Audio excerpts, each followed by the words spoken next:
Well, hello and welcome to the stream. Let's go ahead and see what we can get into. We're going to do a little bit of Larry Wilson on Art Bell with Revelations and End Times.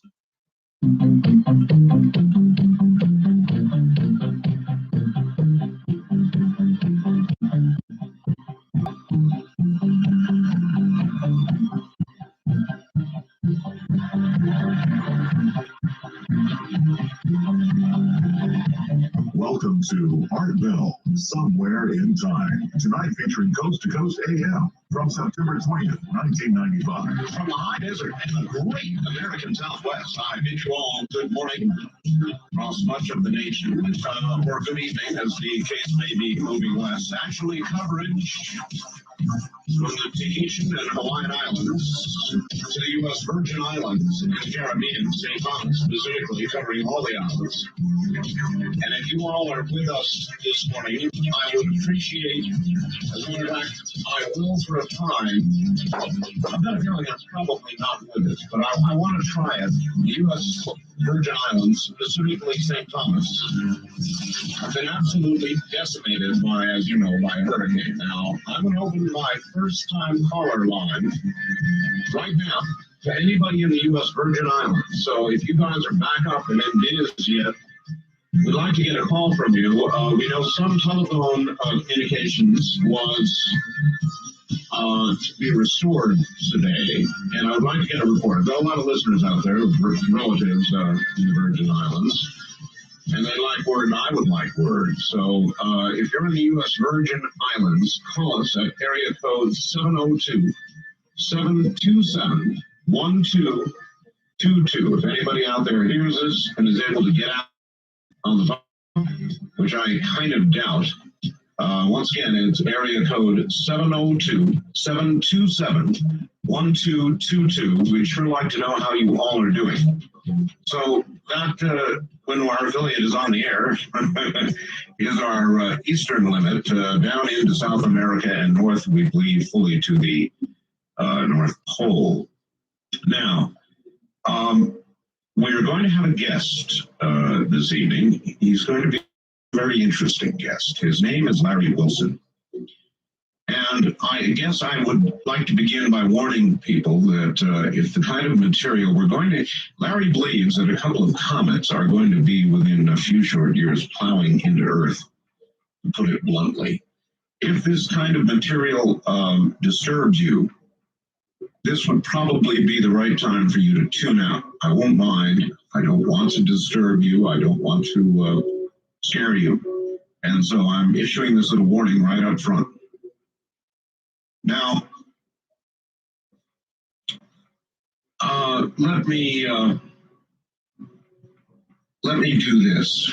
Let me tell you, and I don't know why it is when I do these kinds of programs, I get this kind of news. I hope I don't bring it on. There were two significant earthquakes today. One of them, quite significant, I think 5.8, located about 100 miles north of Los Angeles. Another in Central California, about 10 miles north of Ridgecrest. And so there is a very serious amount of sudden earthquake activity going on. And it will relate to some degree to what we're going to talk about now. We are about to have the worst hurricane season in all of history. If we have one more storm, it will tie and then surpass all of recorded history with regard to hurricanes. Now, you've heard Gordon Michael Scallion and the direction that he comes from, I think, and you will hear him again on the program. But this morning, a different angle. And a lot of people who are biblically oriented, religiously oriented, tend to come after the Gordon Michael Scallions and say, false prophet, this morning's guest bases a lot of what he's going to say on the Bible itself. And I'll tell you more about Larry Wilson in just a lot of what he's going to say on. It's going to be a very interesting program, but if this kind of thing freaks you out, then you should go away to happy talk somewhere.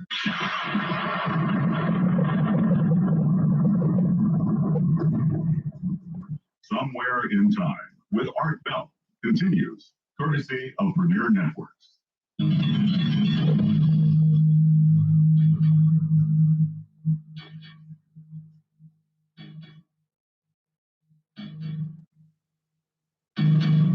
So let me tell you a little bit about Larry. And this comes from, I guess, his newsletter, or a newsletter. We'll find out. But his story. Since February of '94, I followed the phenomenon of near-Earth objects, NEOs, crashing into our planet. The reaction of the SP Directorate, I'm not sure what that is, where I'm currently employed, and others has crossed the spectrum from sheer disbelief to almost absolute hysteria. I have tracked the mission of the Clementine satellite, which was tasked to map and photograph the moon's surface, and then conduct a flyby of cataloged asteroid Geographos, is it? Geographos, I guess, 1620, that satellite, or that rock, I guess it's a rock, which is 2 kilometers in diameter, is classified an Apollo-class asteroid that orbits the sun in the same manner as Earth.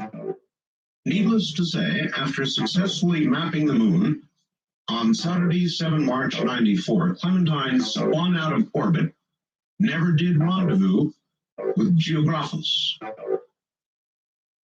Later, in April of 94, an asteroid estimated at 22 yards in diameter crossed between the halfway point of the moon and the Earth, which caused many space watchers from around the world to take a second look at this possible threat from the skies.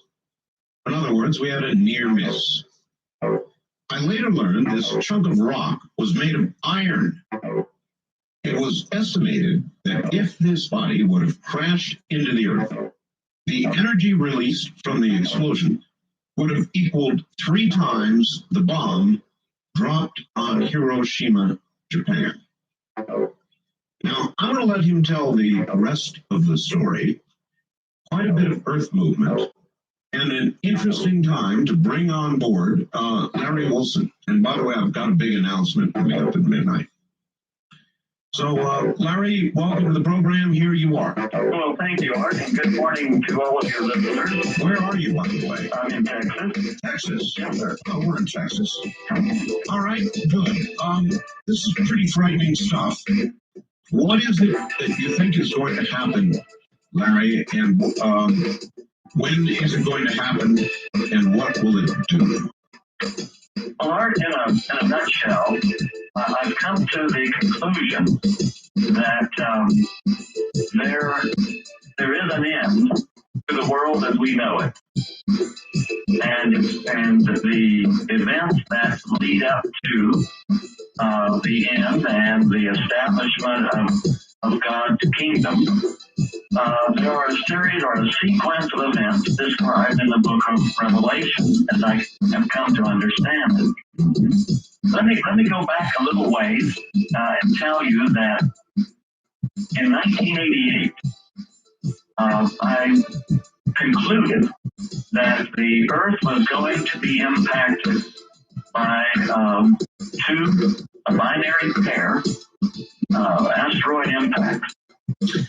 Larry, these are incredible statements, and I've been neglectful. I probably should have done it. I don't know that I've got a good strict bio on you. What is your background?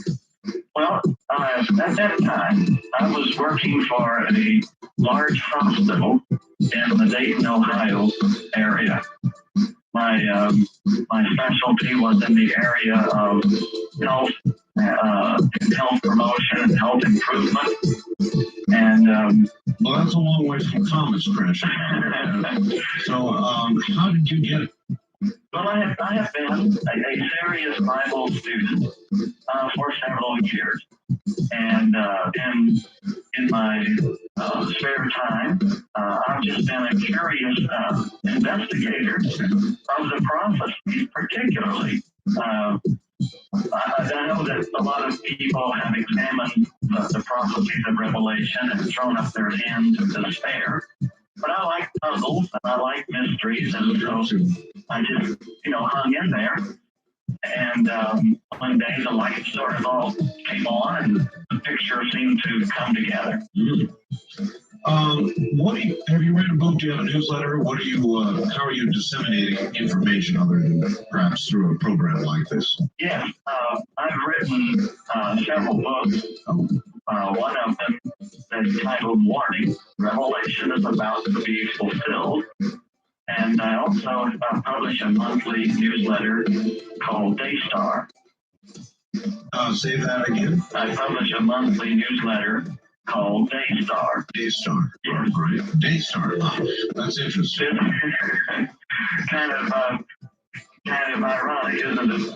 Well, I've had a lot of people on, Larry, of varying cuts. One of them, the one that has impressed me the most to date, was Gordon Michael Scallion. Yes, I'm acquainted with some of his work.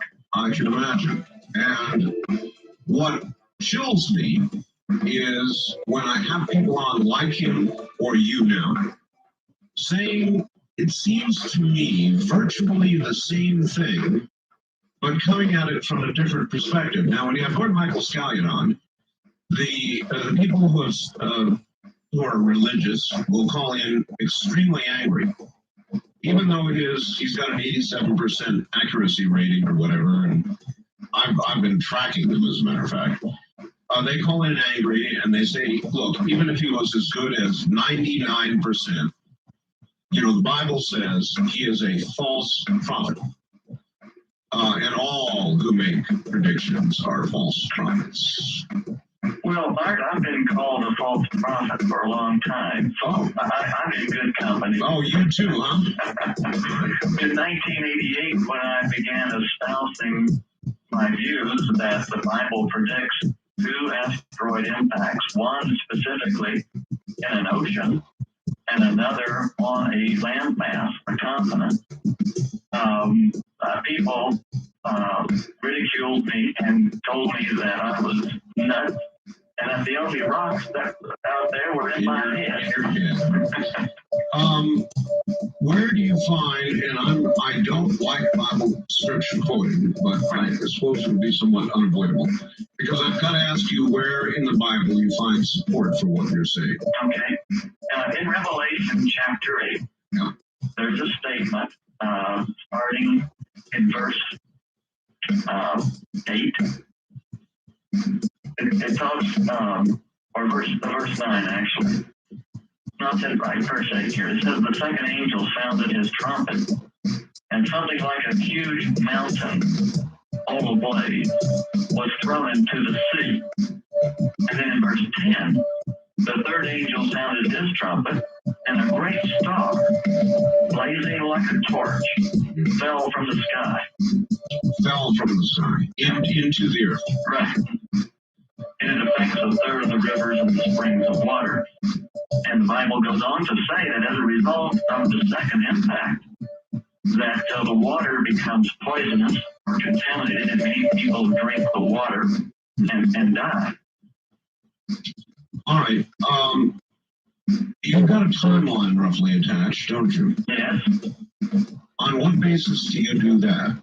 Is it not traditional that no man shall know the time? No man knows the day or the hour of Christ's return. That's a foregone conclusion. Well, how does a man know about the trumpets that have begun to blow? Well, Bible prophecy operates as a continuum. You have a beginning point and you have an ending point. And there's a methodical way to lay out each of the elements to see where you are in this continuum, and this prophetic continuum has been already in process for 25 centuries. So it's not like you just jump into the middle of reality one day and say, hey, here we are. In reality, the way it works is that you begin to examine what has happened, how it was laid out, the architecture of prophecy, so that you can find your place in the great clock. Mm-hmm. And, well, what does your great clock say with regard to these comets? I mean, this is a very non-trivial matter. When? Sure. Well, my understanding is that we're in a window of time from 1994 until around the turn of the century, 1998, perhaps the year 2000, the turn of the millennium. Yes. Somewhere in this time period, I expect these events to occur. Now, that doesn't mean that they will occur. That is just my anticipation. What sort of comet do you expect to hit the ocean, which I believe you said would be the first? And what effects generally would you expect that to produce? When, in 1989, National Geographic presented a series or an article titled Extinctions about the dinosaurs being, eliminated from Earth by asteroids. I was surprised to find that studies and modeling studies done at the University of California at Berkeley conformed exactly to what John has described in Revelation. If a great asteroid, say a mile or two in diameter, were to impact the Pacific Ocean, traveling at 40,000 miles an hour. Wait a minute. Hold that thought, would you? Yes, sir. We'll take a break here at the bottom of the hour. That's a great hook. He mentioned the dinosaurs, and I'll just briefly tell you that there is now a dinosaur, as of NBC News last night, to replace T-Rex. And guess what his name is? Gigantosaurus. Gigantosaurus. They have found the remains of what's called Gigantosaurus in Argentina. It is 100 million year old animal. It was 40 feet long, weighed a total of 8 tons, according to Tom Brokaw, had 8-inch teeth, was, thank goodness, the biggest flesh-eating dinosaur ever to walk on 2 legs. And I believe that Gigantosaurus, T-Rex, and all of their smaller brethren are thought to have disappeared as a result of exactly what we're talking about and will be talking about this morning. Comets slamming into the Earth. In a moment, we'll find out what would happen from Larry Wilson if a comet, if and when a comet hits our ocean. We'll be right back. This is Premier Networks. That was Art Bell hosting Coast to Coast AM on this Somewhere in Time.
Now, we'll take you back to the past on Art Bell Somewhere in Time. Good morning, everybody, and welcome back. I'm Art Bell, and this is the largest live overnight program in America. It's going to be here. Larry Wilson is my guest. We're going to take a shot at it from the biblical side. You know, he's not telling us what's going to happen. The comet should hit the ocean. We'll get to that in just one moment.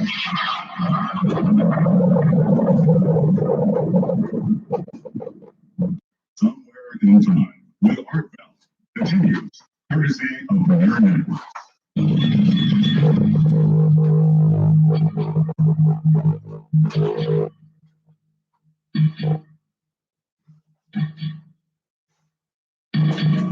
All right, Larry Wilson, back on the air again. Larry, I know you've done a lot of scientific research so that you know what you're saying is true. So go ahead and tell us, set up the scenario that you believe is so close. Okay. Bart, let me do this to tell your listeners that if they'll get a pencil handy, I'll be glad to give a copy of a little book that describes all of this as a complimentary gift. Free? It's free. If they'll just call the office, we have people standing by even right now, and we'll be glad to give a free copy of the little book. Warning, Revelation is about to be fulfilled absolutely free without any obligation whatsoever. Just as a I think you better be careful. I've got a copy of that book here. It's, let me see. It's 140 pages. yeah. And it doesn't look like it's cheap. No. So, but Larry, I'm telling you, be careful. Be careful what you say. Well, we'll be glad to do it for as long as supplies last. And Yeah. All right. now back to the story. All right. There is a 4-trumpet sequence. Let me give it a larger picture and then go through the details. The first trumpet of Revelation sounds in Revelation 8, verse 7. And there is a meteoric firestorm of burning hail. So we have a cosmic catastrophe that causes global fires all over the world. And the Bible says a third of the trees and all the green grass was burned up. It's sort of like, if I understand it correctly, like our passing through the Leonid asteroid belt every November, December, and January. Apparently, there is a meteoric firestorm that starts fires that are just unquenchable. Meteors have been known to start fires. Yes. Right. Then secondly, this is followed by a great asteroid impact upon the sea. And if an asteroid a mile or even half a mile in diameter were to impact, let's say, the Pacific Ocean, it would create a tsunami that could be upwards of 3,000 feet high. 3,000 feet. 3,000. The tsunami would literally wash away cities along the coast of all the nations that rim the Pacific. And you could see that enormous, almost beyond calculation, of the amount of devastation that would occur. There's no way you could know where it would fall, though. It could fall in the Atlantic. That's correct. And it would go over Florida like a big old tidal wave. That's correct. Well, if it hit the Gulf of Mexico, That'd be bad, too. the tidal wave, according to some research, would reach as far inland as Kansas City because of our relatively flat plain. Interestingly, the Bible says that a third of the ships of the sea were destroyed as a result of this impact. Then the third event is an asteroid impact that strikes a landmass and shears the tectonic structure, causing, with the ground waves, it shears the septic system, the buried waste, and other leaching fields are broken up so that the great aquifers beneath the cities of that continent are contaminated, and people drink the water, and many perish as a result. This is not, I really don't like to believe what I understand, if you know what I'm saying. And you believe this is in the near term, don't you? Yes, I do. In other words, prior to 2000. Yes, that's correct.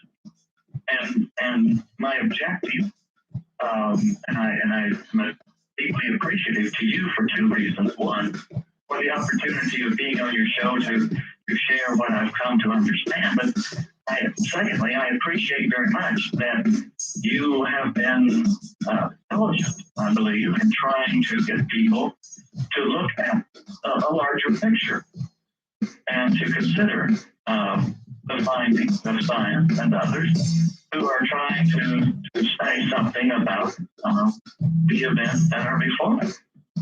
Well, I'm diligent pursuing information in this area, and I am disquieted by the similar nature of the Gordon Michael Scallions, the Larry Wilsons, and so many others who come from so many different directions. Yours is the Bible, but seem to conclude roughly the same thing. Yeah. To me, that is very disquieting.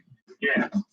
In 1989, a fellow by the name of Henry Holt, out of the U.S. Geological Survey in Flagstaff, Yes, sir. he discovered what was later named Asteroid 1989 FC. It was a near miss of 6 hours. An asteroid. Hours. Yeah. That is near. It gives new meaning to near Earth objects. How big was it? Well, there was some debate on its actual size, but some concluded that it could have been, 300 meters across, 1,000 feet diameter. Uh-huh. Well, these things come at us so fast, and there are so many of them that it's impossible to track them all and to see them all, because in space, a 1 mile asteroid 1 mile in diameter is so tiny compared to the distances and the span involved, that it's just an incredibly, it's truly the needle in the haystack. Well, I guess it is, because my recollection is, and maybe you can answer why, but I've been on talk radio for years, and it was a couple of years ago, I guess. We had a couple of near misses. The Associated Press reported on them. And the interesting thing was, they were very near misses, and they said they reported it after the fact. In other words, we just had a very near miss. In both cases, it was reported the next day or the next week. Yeah. And it was obvious, if they knew it was coming and it was going to be close, well, it was obvious they didn't. Or maybe not so obvious, or maybe they weren't sure, they saw it and weren't sure and did not say anything for fear of panicking people. I don't know, one of the above. Yeah.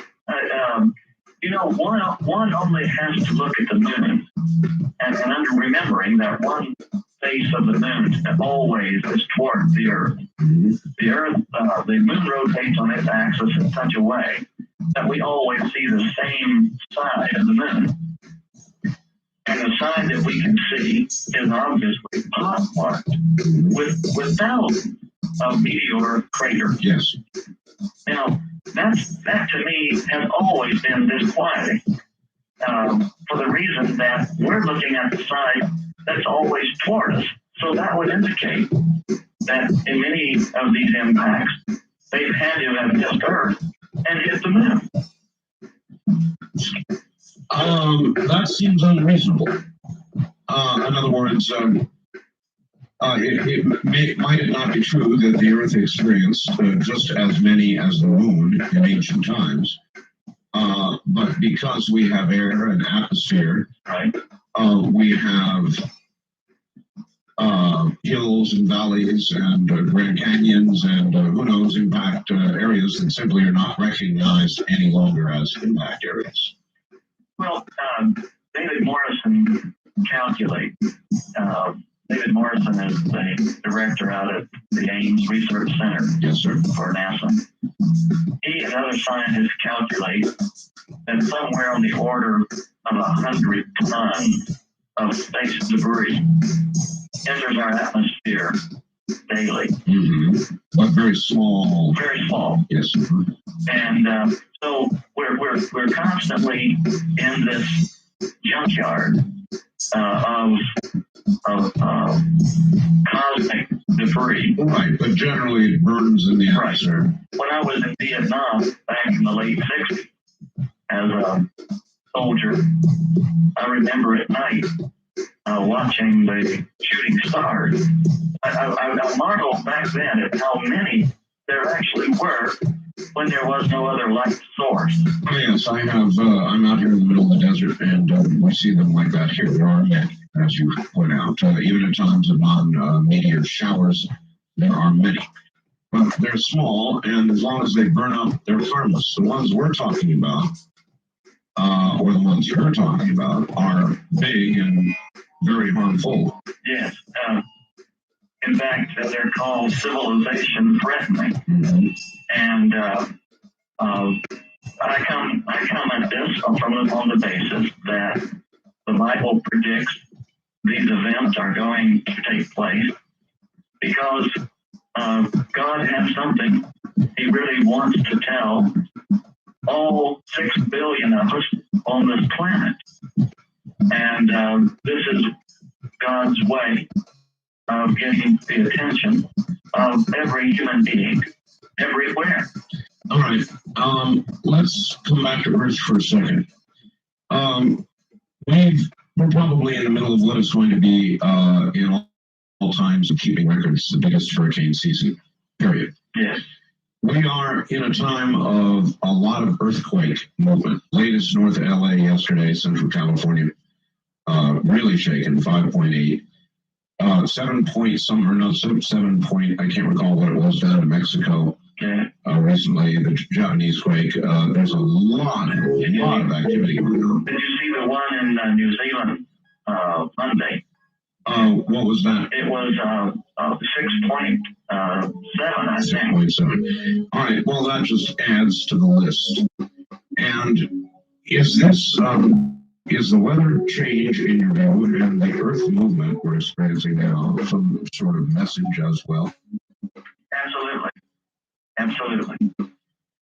The Earth is waxing old, if you will. It bears a very incredible burden. Even the volcanic activity. I was surprised recently to learn that there is a volcano right out of Mexico City, and also Mount Vesuvius, I believe, in Italy, and a number of others that have seismologists extremely worried because of the building pressures seem to indicate that a major, like Mount Pinatubo in the Philippines, a major eruption is forthcoming.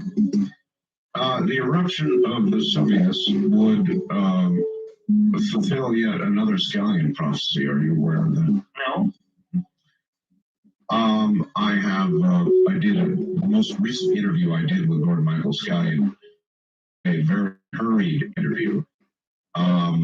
And he was almost beside himself with worry.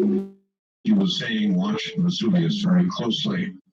If Vesuvius and Etna begin to get active, then the final phase of his predictions will begin.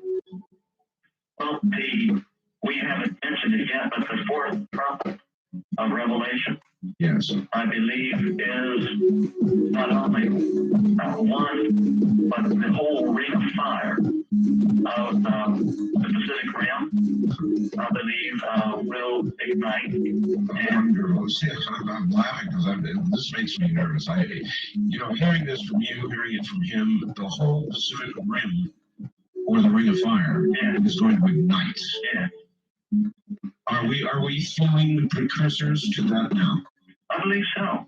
And the movement of the tectonic plate, as you were just mentioning with the earthquakes, whether it's in New Zealand, whether it's off the coast of Australia or in Mexico, or in Iran or China, the movement of these plates, these great land masses, or even the sub-ocean at land mass, is ominous.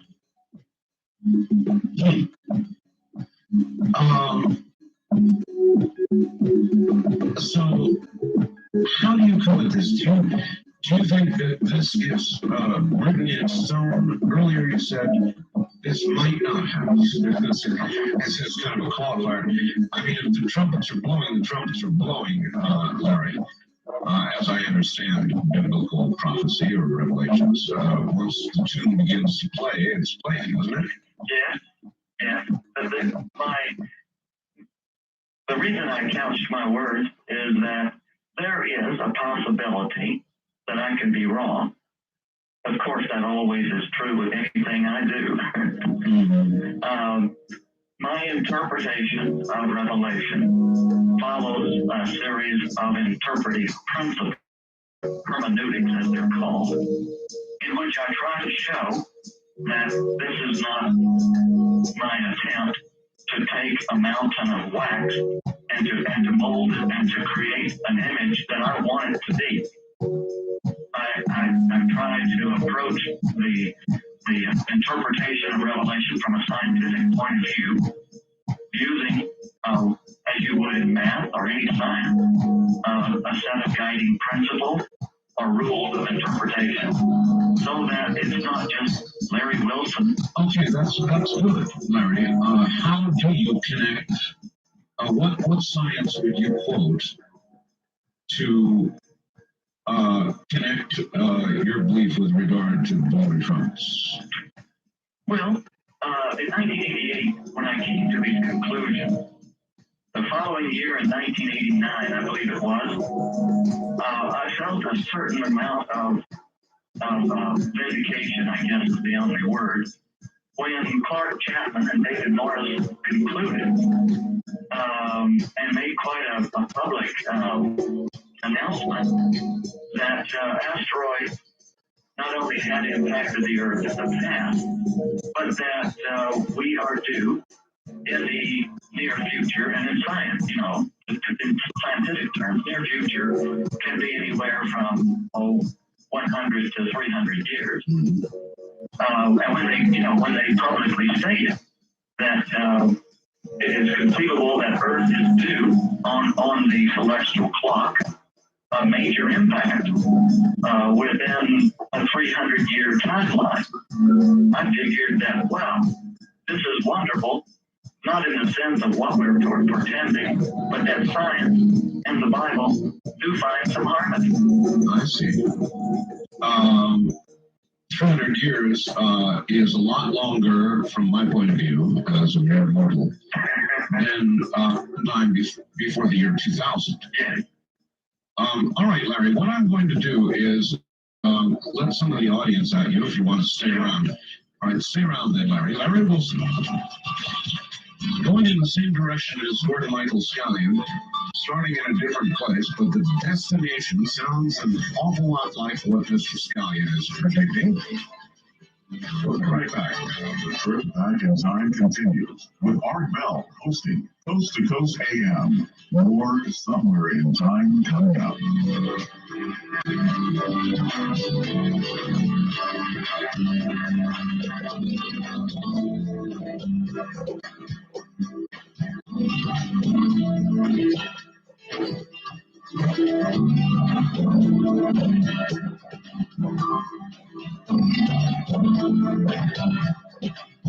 Air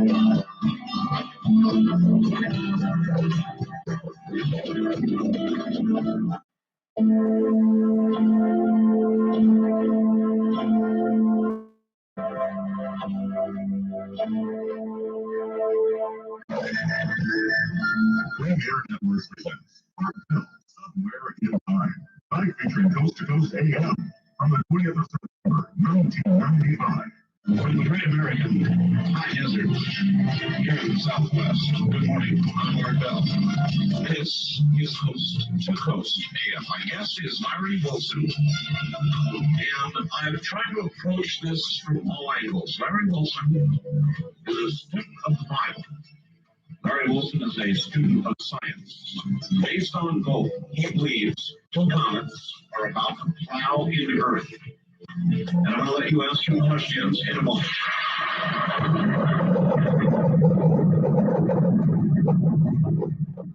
Now, we take you back to the past on Art Bell Somewhere in Time.